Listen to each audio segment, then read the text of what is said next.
जय हिंद दोस्तों, मैं आफ्ताब राणा आपका बायोलॉजी मेंटर। आप सभी को आपके अपने YouTube चैनल टॉपर्स एकेडमी पे स्वागत करता हूं।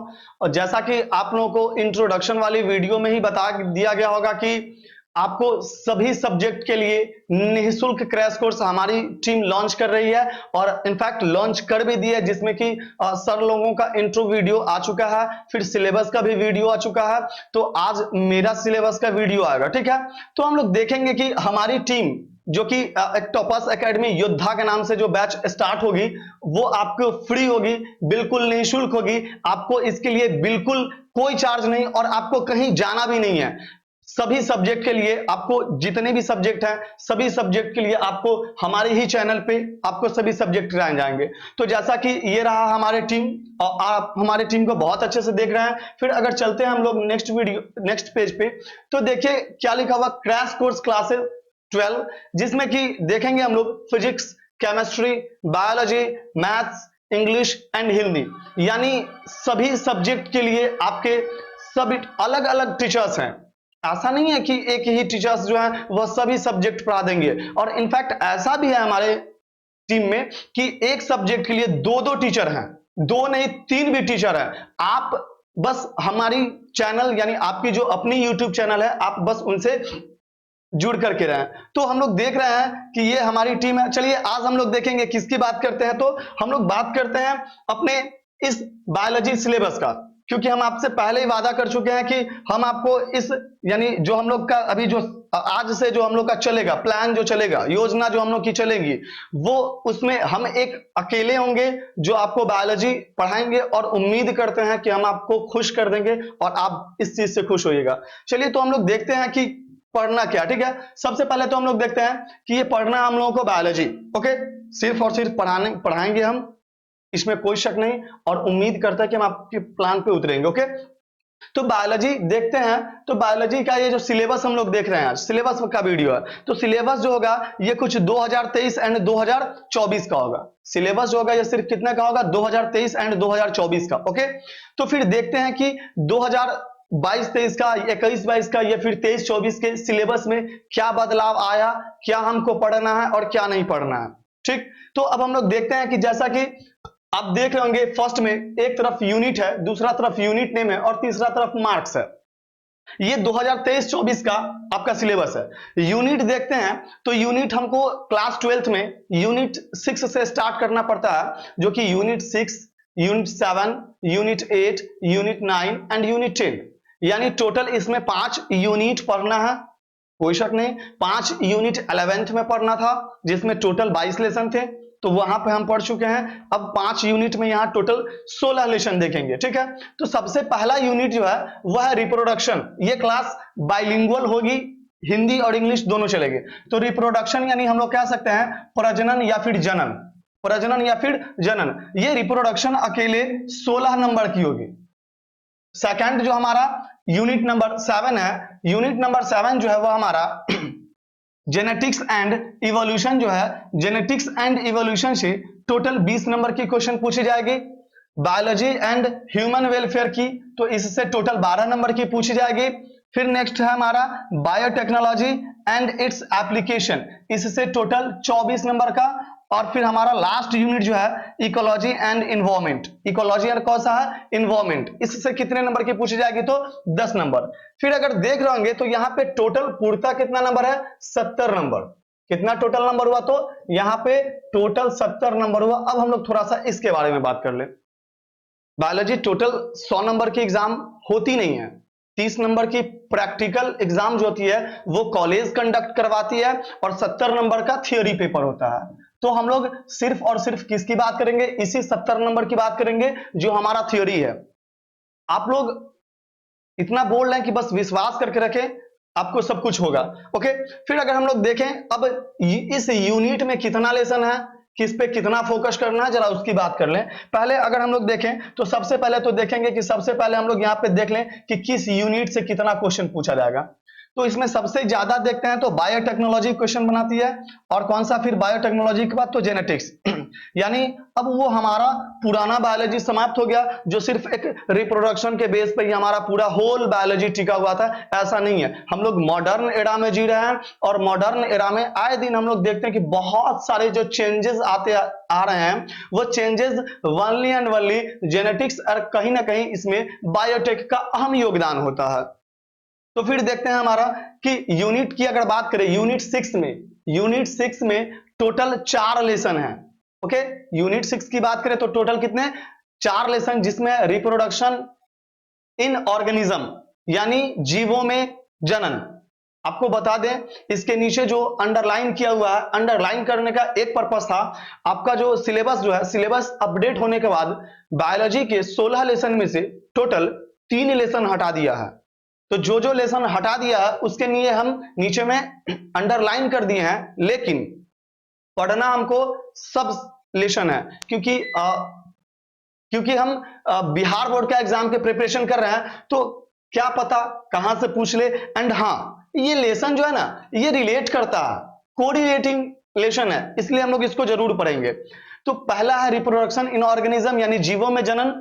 दूसरा लेसन जो है वो कहता है sexual reproduction in organism, sorry sexual reproduction in organism नहीं है, ये थोड़ा सा टाइपिंग मिस्टेक है, ये है sexual reproduction in flowering plant. ये क्या होगा यहाँ पे, तो sexual reproduction in flowering plant यानी पुष्पी पौधों में लैंगिक जनन, या फिर कह सकते हैं कि life cycle of angiospermic plant, या फिर ये भी हम लोग इस लेसन को कई नाम से बुला सकते हैं, लेकिन बेस्ट हमारा एनसीईआरटी देता है कि sexual reproduction in flowering plant. फिर थर्ड में है ह्यूमन रिप्रोडक्शन यानी मानव जनन, और फोर्थ लेसन कौन सा है, तो ह्यूमन हेल्थ। यानी यूनिट नंबर 6 में टोटल 4 लेसन है, जिसमें से कि ये लेसन को हटा दिया गया है, पढ़ेंगे हम उसको भी। फिर अगर हम लोग नेक्स्ट यूनिट की बात कर लें तो नेक्स्ट यूनिट आता है हमारा यूनिट नंबर 7। यूनिट नंबर 7 में हम लोग को टोटल 3 लेसन पढ़ने हैं, 5, 6 और 7, जिसमें से फर्स्ट है principle of inheritance and variation. Principle of inheritance and variation, इसका अगर हिंदी की बात कर ले तो इसके हिंदी की बात करें तो इसके हिंदी में नाम कुछ इस टाइप का आएगा कि 5वां लेसन कहता है कि वंशागति तथा विभिन्नता के सिद्धांत के बारे में पढ़ना। ओके, फिर 6ठा लेसन जो है वो कहता है मॉलिक्यूलर बेसिस ऑफ इनहेरिटेंस यानी वंशागति का आणविक आधार, और 7वां लेसन जो है वह इवोल्यूशन यानी विकास का। क्लियर? तो हम लोग देख चुके थे कि पहला जो है यूनिट उससे 20 नंबर का था, और दूसरा यूनिट अगर देख लें पहला यूनिट से अगर, तो पहला यूनिट से जो था वह 16 नंबर था। क्लियर? दूसरा यूनिट जो था कितने नंबर का था, 20 नंबर का था। यानी सबसे ज्यादा इससे नहीं, एक और है यूनिट जिससे पूछा जाएगा, लेकिन अभी इससे पहले देखें कि इस लेसन से कितने टोटल, तो इस लेसन से अगर बात करें तो 20 का, इस यूनिट से 20 नंबर का। फिर अगर नेक्स्ट यूनिट की बात करें तो नेक्स्ट यूनिट है ह्यूमन हेल्थ एंड डिजीज, मानव स्वास्थ्य और क्या चीज है, रोग है। फिर बात करें strategies of enhancement in food production, और फिर नेक्स्ट है lesson microbes in human welfare. यानी ये यूनिट 8 है। यूनिट 8 से भी अगर हम पहले ही हम आपको बता दिए, एक बार फिर से अगर चाहे तो इसको देख सकते हैं कि यूनिट फर्स्ट से कितना, यानी यूनिट 6 से 16, यूनिट 7 से 20, यूनिट थर्ड से 12, यूनिट 4 से 24 एंड यूनिट 5 से 10। इस तरीके का कुछ पूछा जाएगा, जिसमें कि हम लोग देख चुके हैं इससे कि कितना पूछा जाएगा। फिर हम लोग देख के बात करते हैं next biotechnology principles and process, यानी उसके प्रिंसिपल को पढ़ना है, सिद्धांत को पढ़ना है, और उसके प्रोसेस को पढ़ना है कि बायोटेक्नोलॉजी में कौन कौन सा प्रिंसिपल होगा, कौन सा प्रोसेस होगा, सबको हम लोग देखेंगे। फिर नेक्स्ट में ही है 12 lesson biotechnology and its application, यानी अब इसका एप्लीकेशन के बारे में पढ़ेंगे कि कैसे कैसे इसके बारे में हम लोग देखेंगे कि कैसे इसका टूल्स क्या होता है, रिकॉम्बिनेंट डीएनए टेक्नोलॉजी का। फिर हम लोग देखेंगे कि बायोटेक्नोलॉजी में कौन कौन से टूल्स यूज होते हैं, कौन कौन से स्टेप। चले इसका एक हम लोग ओवरव्यू देख लें। तो अगर इसके टूल्स की बात कर लें तो सबसे पहले टूल्स में आता है आपका एंजाइम, एंजाइम के बाद आता है फिर वेक्टर। ओके, फर्स्ट में कौन सा, एंजाइम, सेकंड में कौन सा, वेक्टर, थर्ड में कौन सा आता है, तो थर्ड में आता है आपका होस्ट सेल, ओके, फोर्थ में कौन सा आता है? तो फोर्थ में आपका आता है जिसको हम लोग बोलते हैं डिजायर्ड जीन, या फिर इसी को हम लोग बोलते हैं जीन ऑफ इंटरेस्ट। इसी को हम लोग क्या बोलते हैं? Gene of interest. बहुत ही हम लोग आसान शब्दों में समझेंगे। ये ऐसा भी लग रहा होगा कि बहुत कॉम्प्लिकेटेड है, वास्तव में कॉम्प्लिकेटेड होता नहीं है, बट इसको बना दिया जाता है कॉम्प्लिकेटेड, जितना कि है नहीं ये। तो ये सब हम लोग पढ़ेंगे किस वाले में? यूनिट नंबर 9 में। और सबसे लास्ट यूनिट होगा जो हम लोग देखेंगे यूनिट नंबर 10, और यूनिट नंबर 10 में टोटल 4 लेसन है। यूनिट नंबर 10 में कितने हैं? टोटल 4, जिसमें है ऑर्गेनिज्म एंड पॉपुलेशन, फिर कितना है? इकोसिस्टम, फिर कौन सा है? बायोडाइवर्सिटी एंड कंजर्वेशन, एंड फिर 16 कौन सा है? Environmental issues. फिर हम लोग पहले ही बता चुके थे कि आपके जो है वह इसमें से अगर देखा जाए तो 3 लेसन आपके सिलेबस में से अगर देखा जाए तो आपके सिलेबस में से टोटल 3 लेसन को हटा दिया गया है। टोटल लेसन कितने थे? 16। 3 को अगर माइनस कर दें तो बचा कितना? 13। यानी हम लोग को पढ़ना 13 ही है, लेकिन पढ़ेंगे फिर भी 16। वो 3 हटाया कौन था? तो लेसन 1, लेसन 13, सॉरी लेसन 1, उसके बाद लेसन 9, उसके बाद कौन सा? लेसन 16। यानी ये 3 लेसन को पूरा डिलीट कर दिया गया है। लिखता है कि होल डिलीटेड। ओके, यानी पूरा डिलीटेड कर दिया है। और कुछ लेसन और है जिसमें से कुछ टॉपिक्स को हटाया है। तो वो लेसन कौन सा है? तो वो लेसन है आपका लेसन नंबर 13। लेसन नंबर 13 में देखेंगे कि कहां से हटाया है। तो लेसन नंबर 13 का अगर बात करते हैं तो पेज नंबर 220 से लेकर के 225 तक के, और पेज नंबर 250 से लेकर के 256 तक के, यानी इतने टॉपिक्स को हटाया है। जो पेज नंबर लेसन 13 का जो ये पेज नंबर है, ये टॉपिक हटा लिया है। एंड फिर बात करें तो ये होल जो हमारा लेसन है उसी को डिलीट कर दिया गया, मतलब हमारे से खींच लिया। तो हम लोग देखेंगे कि टोटल हमारे पास बचे कितने। तो टोटल हमारे पास बच रहे हैं कितने? तो 13 लेसन। अब हम लोग देखेंगे कि हम लोग इसको बहुत बढ़िया, हर कोई चाहता है अपने एग्जाम में बहुत अच्छा करे, बहुत अच्छा करे, पर उसमें से कुछ लोग, कुछ नहीं बल्कि बहुत सारे सफल होते हैं, और कुछ लोग के कम प्रयास करने की वजह से कुछ लोग इसमें असफल हो जाते हैं। तो देखेंगे कि कैसे हम लोग को प्रिपरेशन करना। जरा इसका भी आज ही हम कुछ टेक्निक समझें। ज्यादा कुछ भारी होता नहीं है, बस टेक्निक समझेंगे। देखेंगे अगर हम लोग टोटल 70 नंबर को, तो 70 नंबर को पहले हम लोग 2 भागों में बांटेंगे। एक तरफ तो बांटेंगे ऑब्जेक्टिव का, जिसको हम लोग एमसीक्यू बोलते हैं, और दूसरा तरफ हम लोग बांटते हैं सब्जेक्टिव, यानी जिसको हम लोग ऐसा थ्योरी बोलते हैं। ओके, अब देखेंगे ये ऑब्जेक्टिव जो होता है वो 35 बनाना पड़ता है, और सब्जेक्टिव कितना? तो 35, यानी 35 मार्क्स का जो होता है ये 35 नंबर का ऑब्जेक्टिव होता है, और सब्जेक्टिव भी कितना नंबर का होता है? 35 नंबर का। ये सब्जेक्टिव जो है ये हम लोग ऐसे प्रिपरेशन साथ साथ करते चलेंगे, लेकिन सबसे बेहतर यही होता है कि आप इस ऑब्जेक्टिव पे ज्यादा फोकस करें, क्योंकि नंबर हम अभी बता रहे कैसे ये करेंगे। अगर प्रैक्टिकल का नंबर अगर आपका कॉलेज देती है तो एटलीस्ट 27, 28, 29, 30 इसके अराउंड दे देती है। तो चलिए एटलीस्ट हम देखें कि 28 अगर प्रैक्टिकल में दे रही है। ओके, अगर प्रैक्टिकल यानी प्रायोगिक परीक्षा में 28 नंबर दे रही है, और इस 35 नंबर के ऑब्जेक्टिव में से आप पे डिपेंड करता है कि पहले माइंड सेट कीजिए कि हमको कौन सा सब्जेक्ट में कितना नंबर लाना है।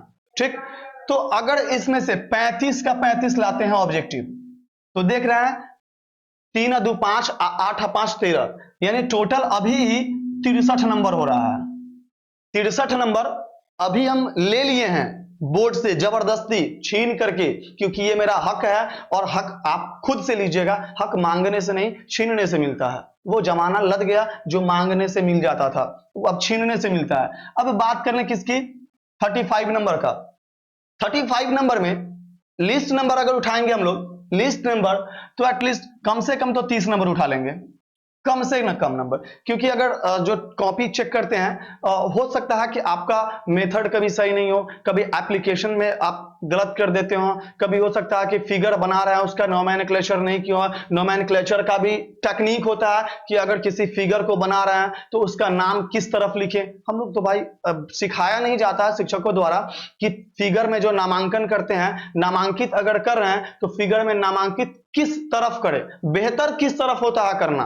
तो जिसके वजह से कुछ नंबर अगर काट भी लें तो कम से कम तो 30 नंबर तो दे ही देंगे।